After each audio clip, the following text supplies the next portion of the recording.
안녕하세요. 네, 지금 마스크 저희가 항상 쓰고 방송을 했잖아요. 그러다가 오늘 마스크 벗고 한번 해봅시다 했더니 지금 놀랬어요. 립스틱을 안 하죠. 안 발라가지고. 네. 하지만 아름다우세요. 핏기 어린. 생얼. 네, 감사해요. 자, 날씨가 오늘 갑자기 추워졌습니다. 진짜 쌀쌀해졌어요. 네, 이런 날 따뜻한 빵하고 커피 한 잔하고 딱 테라스에 앉아서 네. 다른 사람들 추워서 지나가는 거 바라보면서 맞아요. 네. 통유리창에 앉아서. 그렇죠. 네, 오늘은 좋네. 빵이 어떤 빵일지 궁금합니다. 네. 제가 엊그제 정말 재미있는 경험을 했는데요. 네. 어떤 분이 서점에 오셔서 방송 잘 듣고 있으시다면서 어쩜 빵 얘기를 그렇게 재미있게 하냐고 매번 새로운 사실을 많이 배운다고 하시더라고요. 네. 빵 얘기에. 예. 그래서 막상 그때는 민망해서 말씀을 못 드렸는데 네. 저도 제가 이 방송을 통해서 어. 빵에 대해 많은 것을 알게 되는 게 참 좋다고 말씀을 드리고 싶어요. 네. 자, 그럼 오늘 책을 빵으로 비유하면 네. 네, 오늘 소개해드릴 책은 네. 도넛 같은 책입니다. 도넛. 좋죠. 도넛. 도넛은 밀가루 반죽을 기름에 튀기고 설탕을 뿌리거나 시럽을 입혀서 네. 먹는 아이들이 정말 좋아하는 간식이죠. 물론 그렇죠. 어른들도 좋아하시지만 네. 빵인데 게다가 튀기다니. 아유, 말해 무엇 하겠습니까?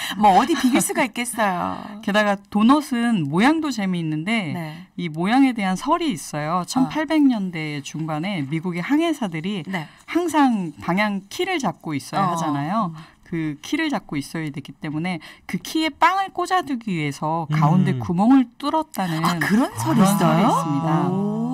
처음 들었어요. 일리가 있네요. 근데 사실 제가 예전에 베이글빵 소개해드린 적 있어요. 네. 손창남 선교사님이 지으셨던 다니엘서를 읽으면 다니엘서를 선교적으로 읽으면 하나님의 의가 보인다. 책 제목이 너무 어려운데 네. 그 책 소개해드릴 때 베이글빵도 구멍이 뚫렸었는데 그게 안에까지 안 익을 수 있어서 구멍을 낸다고 했는데 도넛도 비슷하다고 하더라고요. 그렇군요. 그렇지만 그런 재미있는 설이 있다는 거. 네. 그래서 많은 분들에게 어렸을 때 그 지글지글 끓는 기름에 튀겨지던 도넛 소리에 침을 삼키면서 기다리던 기억들이 있으실 텐데요. 지금도 침 넘어가네요. 예. 네. 오늘 소개해드린 책은 그런 어린 시절의 기억을 소환하는 책입니다. 네.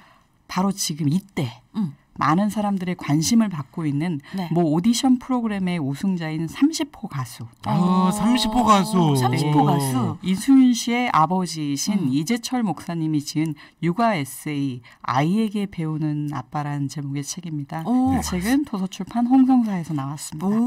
근데 이 책이 최근에 나온 책은 아닌 거죠? 네네. 왜? 이승윤 씨가 나이가 꽤 있죠. 꽤 30인가요? 있잖아요. 네, 그 정도 되죠. 이분이 유명해지면서 다시 나온 것 같은데. 그러면 이제 음악으로 말하면은 이제 차트 역주행한 거예요. 그렇죠. 오. 25년 전 책이 다시. 다시. 대중들이 이야. 그러시는 거지. 어쩌면 저렇게 아들을 잘 키웠을까. 네. 그러면서 저렇게. 책을 찾게 된 거죠. 그쵸. 나도 저렇게 키우고 싶다. 그러니까. 이런 거겠죠. 이 책이 처음 출간된 건 1995년인데요. 네. 이재철 목사님이 1987년부터 매달 홍성사 믿음의 길들 회보에 한 편씩 발표하셨던 글들을 묶어서 낸 책입니다.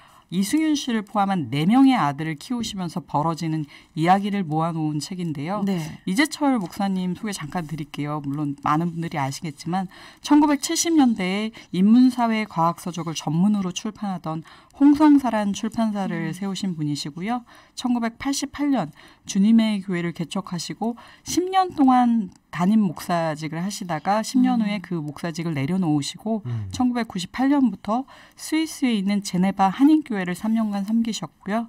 한국으로 돌아오셔서 2005년부터 한국 기독교 선교 100주년 기념교회를 섬기시다가 2018년에 네. 조기 은퇴하셨습니다. 네. 그리고 회복의 신앙이나 청년아 울더라도 뿌려야 산다 등 수많은 책을 그리고 강해집들을 내신 분입니다. 많은 분들이 저렇게 잘 키운 아들 나도 저런 아들 키웠으면 그러다가 원래 밝히지 않았다가 나중에 누군가가 아는 분이 추론을 시작을 하면서 급속히 알려지게 됐죠. 아 그런 거예요. 그러고 보니 얼굴이 너무 닮아서 닮았죠. 또 그 아들이 아버지와 가장 닮은 아들이더라고요. 그렇군요. 이재철 목사님 많은 분이 알고 계시지만 이 책은 상대적으로 좀 제목이 그렇게 익숙치는 않습니다. 네, 약간 감추어져 있던 책인데 네. 이승윤 씨의 어떤 인성 같은 것들이 조명을 받으면서 네. 그러니까요. 유튜브나 여러 신문 기사를 통해서 많은 분들이 자녀 교육 그러니까 예, 관심을 받아서 가져요. 네, 그런 것도 되게 많이 나와 있는데 저희들 뉘집 아들이냐. 이 책이 약간 땅 속에 숨겨져 있던 보화 같은 책인 거죠. 그러네요. 그래서 땅 속에 숨겨진 도넛. 그리고 책이 지금 약간 풍기 현상이 있어요. 예. 풍기 현상인데 지금 오늘 5권 근데 왔죠. 오늘 책을 오늘 못 갖고 오셨대요. 풍기라. 예, 그래갖고 다음 오늘 나온 주에- 책, 이번 주에 나온 책은 다 나갔고 이제 다음 하지만- 주에 나온 책으로 네, 책은 주실 수 있는 거죠. 주시는 예, 거예요. 어우, 그렇죠. 야, 그래. 네. 5명 안 되면 나도 하나 받아야지. 저희 서점에는 좀 있어요. 오시면 사실 수 있어요. 네, 그런데요. 네. 근데 이 책이 제목이 재미있죠. 원래 나왔던 책 제목은 아이에게 배우는 목사 아빠였는데 이번에 다시 펴내시면서 이제 일반 분들을 위해서도 읽으실 수 있게 네. 목사를 빼셨더라고요. 아이에게 배우는 아빠라고. 아빠라고. 그렇군요. 근데 무엇을 배울까요? 글쎄 뭘 배울까? 목사님이 서문에서 이런 얘기를 하시는데요. 아이들이 태어나고 자라고 또 아이들의 숫자가 늘어나기 시작하면서 저는 그동안 그 어디 누구에게도 배울 수 없었던 참으로 많은 것들을 아이들에게 배우게 되었습니다. 아이들은 창세기인 동시에 시편이요 잠언이었으며 또한 복음서인 동시에 계시록이었습니다. 아이들은 지금의 제 모습이자 또 제가 추구해야 할 미래의 제 모습이기도 했습니다. 그러다 보니 세월이 흘러가면서 자연스럽게 아이들에 대한 글이 많아지게 되었고 그것이 바로 아이에게 배우는 목사 아빠란 제목으로 이 책이 발간된 까닭입니다. 라고 그렇군요. 얘기하고 계십니다. 이야. 1995년? 5년이면 26년 전에 나온 책이잖아요. 네, 그렇습니다. 근데 오래전에 나온 책이기는 하지만 네, 시대가 많이 바뀌었는데. 그럼요. 근데 예. 지금 이제 우리에게 그 시절과 같은 크기의 그런 울림은 있을까? 왜냐하면 아이들이 네. 세대가 너무 많이 바뀌어서. 그때는 스마트폰도 근데 없었을 텐데. 약간 기본은 변하지 않고 네. 책을 읽으시는 어른분들은 네. 옛날 생각을 좀 하게 될 것 같고 그리고 정말로 아이 키우는 거 기본은 변하지 않잖아요. 그쵸. 대하는 애들은 방식이라든가. 그렇죠. 일어나서 울고 맞아요. 밥 달라고 하고 똥 싸고 맨날 갈아입혀야 되고 네. 씻겨야 되고 하는 그런 것도 똑같으니까. 그렇군요. 그래서 비록 오래전에 나온 책이긴 하지만 책을 읽고 있으면 지금을 살아가는 우리에게도 공감이 되는 많은 메시지를 전하고 있다는 생각이 들어요. 네. 영국의 위대한 시인 워즈워즈는 무지개라는 시에서 아이는 어른의 아버지라는 표현을 했는데요. 네. 이 책의 맨 처음에 보면 아이의 일거수일투족에는 주님의 음성이 들어있다라는 문장이 있어요. 이야. 저는 이 문장이 이야. 아이는 어른의 아버지라는 표현에 절대 뒤지지 않는 표현이라고 그러니까. 생각을 하게 되는데요. 이 표현이 책의 전부를 함축해서 보여준다고 그러네요. 생각합니다. 그러네요. 책을 들여다보면 내 형제의 이름이 승훈이, 승국이, 승윤이, 승주 이 4명의 아들들인데 네. 이 친구들의 터울이 7년 안에 4명이 있어요. 엄마 제가- 힘들었겠다. 제가 5남매인데 네. 저희 5남매가 8년 안에 들어있거든요. 거기는 근데 이게 터울이 좀 많이 나는 형제들이 네. 가질 수 없는 분위기가 있어요. 음. 그냥 다 같이 친구인 것 같은 그러니까. 분위기가 있거든요. 얘기도 네. 공감대가 잘 맞아. 되고. 그렇죠. 이 집도 약간 그런 그렇네요. 집안에서 그러니까. 친구 같다가 형제 같다가 한 음. 그런 모습들을 많이 볼 수가 있더라고요. 네. 그래서 책을 들여다보면 이 4명의 아들들이 했던 깜짝 놀랄 말들 그리고 기도들 그리고 행하는 것들 그런 것들이 정말 재미있고 여러 가지 일화들이 있는데 뭐 네. 돌아가신 할머니와의 각자 4형제가 가지고 있는 일화들 그리고 병원 응급실에 갔던 이야기들 그리고 형제들 간에 약간 귀여운 알력 싸움 있죠. 자녀들도. 그렇죠. 네. 그리고 아빠 목사님이 아이들 앞에서 거짓말을 하시고 되게 미안해하시고 네. 솔직하게 고백하시는 이야기도 들어있고요. 각자 아이들의 에피소드를 얘기하면 뭐 네. 둘째 승국이가 지갑을 잃어버리고 공중전화로 112에 전화해서 신고한 이야기. 누가 훔쳐간 것도 아니고 잃어버렸는데 그리고 첫째 승준이가 경험한 세족식 이야기나 이성교제에 대해서 아빠와 함께 나눴던 이야기. 네. 그리고 승윤이가 했던 얘기 중에 목사인 아빠가 너무 바빠서 아빠가 목사님이 아니라 전도사님이었으면 좋겠다고. 그러니까 솔직하잖아. 네, 그쵸? 맞아요. 그게 바로 승윤이군요. 예, 그렇죠. 30호 가수가 한 얘기였군요. 이게 그렇습니다. 그리고 교회 영화부를 졸업하고 자기는 이제 더 이상 아이가 아니라고 했을 때는 넷째 승주 이야기. 그런 이야기들을 따라가다 보면 네. 정말 어느 순간은 웃게 되고 어느 순간은 가슴이 먹먹해지고 네. 마지막으로 각 에피소드마다 목사님이 기가 막힌 깨달음을 자기가 얻은 깨달음을 쓰고 계시는데 그거에는 머리를 끄덕이게 됩니다.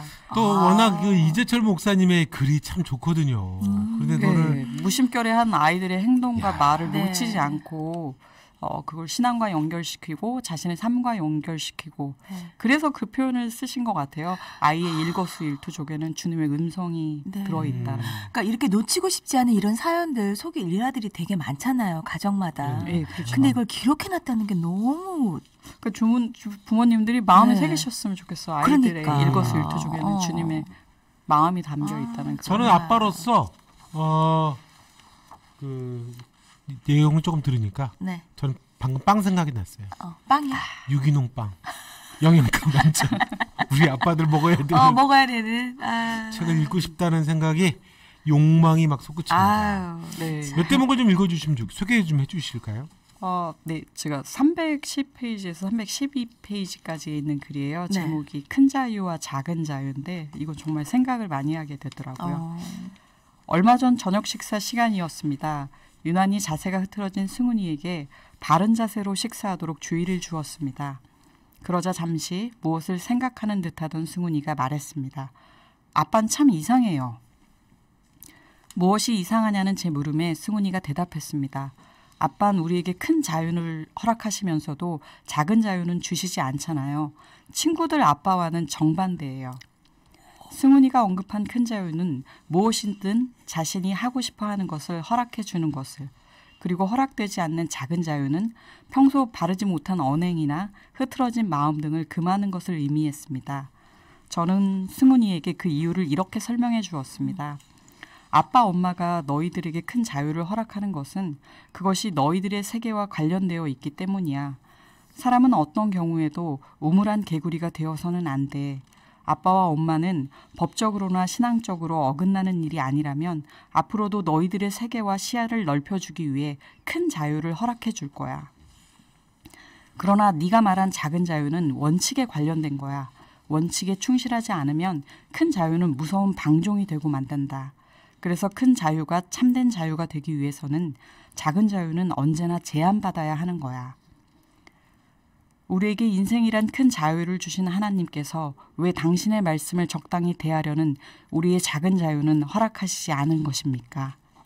하나님께서 우리에게 자유의지란 큰 자유를 주셨으면서도 왜 당신의 말씀을 주야로 묵상하도록 우리의 작은 자유를 제한하시는 겁니까? 우리가 악에 빠지지 않도록 하나님께서 우리를 거룩하게 보존해 주시기 위함입니다. 우리의 인생을 소돔과 고모라의 방종과 파멸 속에 방치해 두시지 않고 영원한 생명으로 영원히 세워주시기 위함입니다.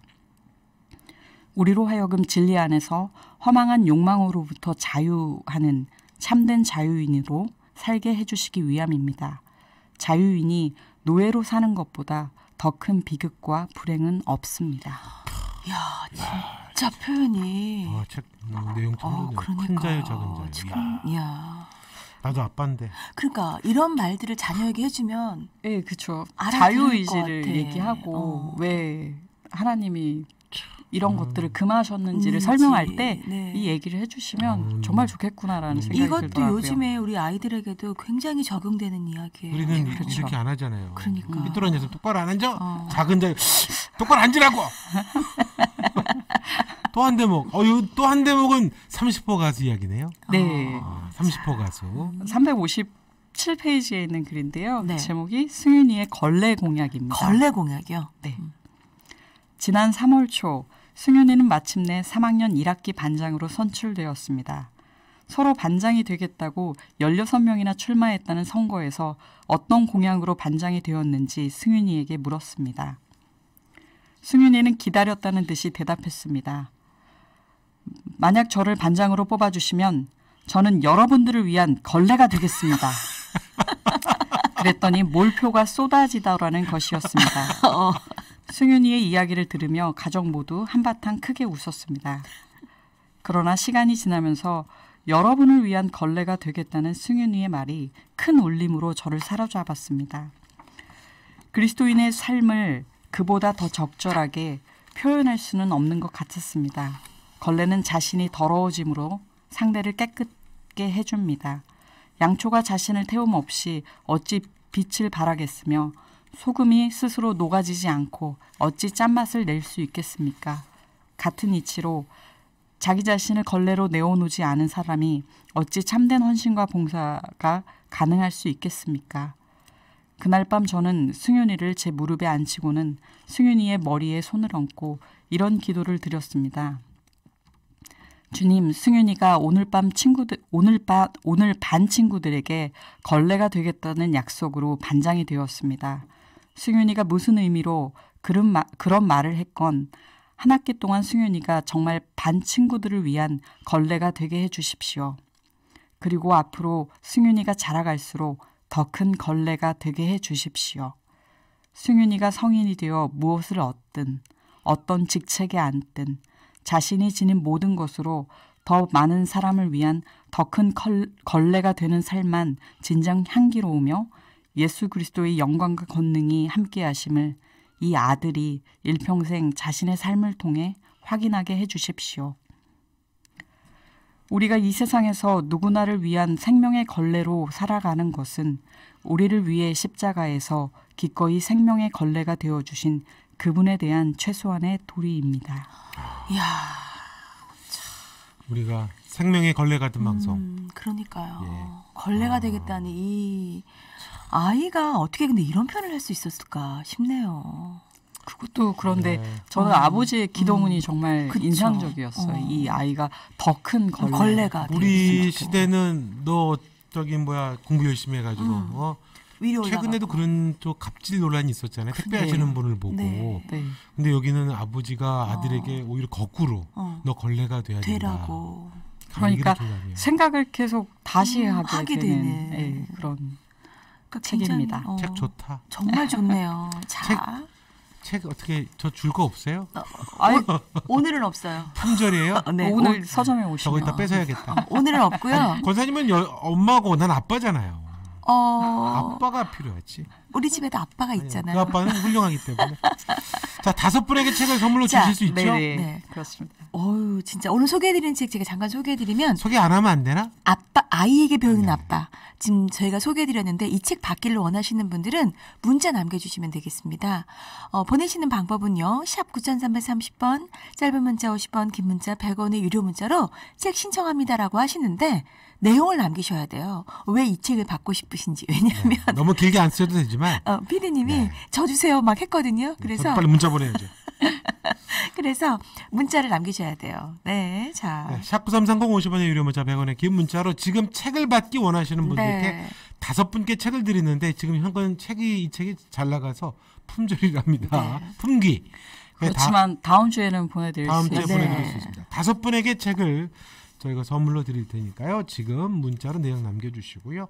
자, 오늘 내용을 조금 책 정리를 해주시면요. 저는 제 마음이 좀 복잡할 때는 그림책을 읽거나 육아 도서를 읽어요. 그러니까 이게 아이들을 둔 부모님들만 읽어야 되는 책으로 생각하기가 되게 쉬운데 저는 약간 그런 걸 읽으면 제 마음이 좀 가라앉는 기분이 드는데 우리가 그리스도인의 삶을 성화의 삶이라고 표현을 하기도 하는데 이 성화의 과정이 일직선으로 내 삶 자체가 쭉쭉쭉 올라가는 것이 아니라 그래프처럼 올라갔다 내려갔다 올라갔다 내려갔다 하면서 반복적으로 조금씩 올라가는 거라고 하더라고요. 네. 이런 육아 에세이를 보면 바닥으로 내려간 나를 끌어올리는 힘을 주는 걸 경험해요. 그러니까 처음으로 돌아가. 나도 어릴 때 그리고 지금도 늦지 않았다. 뭐 그런 생각도 하게 되는데 그런 힘을 얻게 되는 느낌을 함께 했으면 좋겠습니다. 그래서 연령 불문하고 네. 모든 분들이 이 책을 좀 한 번은 읽어보셨으면 좋겠어요. 그러니까.